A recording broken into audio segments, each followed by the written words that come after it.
अस्सलाम वालेकुम दोस्तों, छा हाल आहे? उमेद कयां सब दोस्त ठीक है खुश हूंदा। अॼु जी अपडेट वीडियो आहे सिजावर ख़ान उर्फ़ हाजन प्रेमी जिन जी जेका टोटल फिल्म ड्रामनि जे बाबति आहे, जेका हुननि स्टार्ट कई 1996 खां फिल्म इंडस्ट्री ऐं स्टेज ड्रामा कया पाकिस्तान टेलीविज़न ते ऐं PTV ते। उन खां स्टार्टिंग आहे मुंहिंजा टोटल ड्रामा ऐं फिल्मूं केतिरियूं आहिनि उन्हनि जे बाबति ही वीडियो आहे, सो वीडियो फुल ॾिसिजो।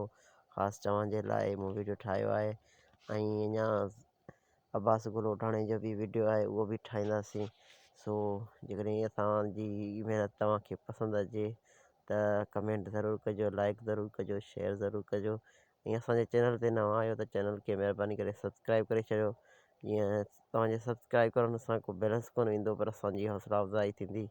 सो एतिरो ई ॿुधाईंदासीं।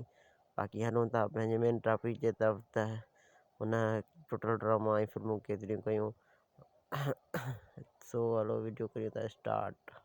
सो दोस्तों, हाजन प्रेमी साहब जी 2024 में फिल्म रिलीज़ थी ॾाढनि जो ॾेह ऐं ॿी थी जानवर ऐं 17 में आख़िरी कारतूस ऐं 25 में इंशाअल्लाह पशु बादशाह जंहिंजी रिकॉर्डिंग हले पई ऐं 16 जे अंदरि दरिया बादशाह आई हुई ऐं 15 में साम पाप पेट ऐं प्यार इहा फिल्म आहे ऐं मेरान TV जो ड्रामो साज़िश ऐं मेरान TV जी फिल्म सच जो सिज ऐं हीअ फिल्म आहे मुक़द्दर, सच जो सिज, अना जो मौत, वापसी मेरान TV जो बेगुनाह ऐं मेरान TV जो पनाह, दिलनि जा फ़ैसिला। हाणे ड्रामनि जी बाबति ॿुधाईंदासीं त ड्रामा सोभ, पंहिंजा परावा, हारियाणी, दर्दनि जो दरिया, उर्दू परू चांडियो, तकरार, वेरनि जी वस्ती, कश्ती उर्दू ड्रामा, जहिड़ियूं ज़ालूं तहिड़ा मुड़ुस।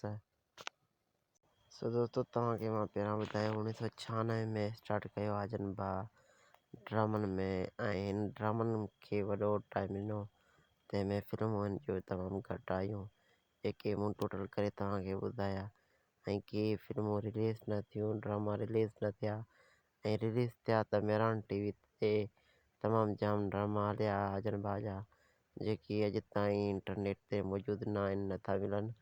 जेके मिलिया मां तव्हां ॾे अॻियां हाज़िर कया।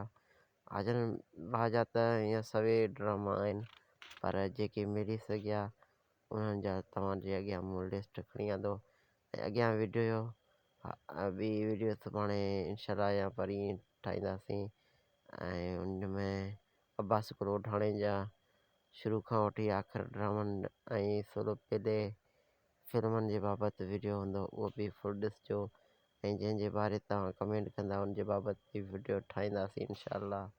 बाक़ी जिते हुजो ख़ुशि हुजो, आबाद हुजो।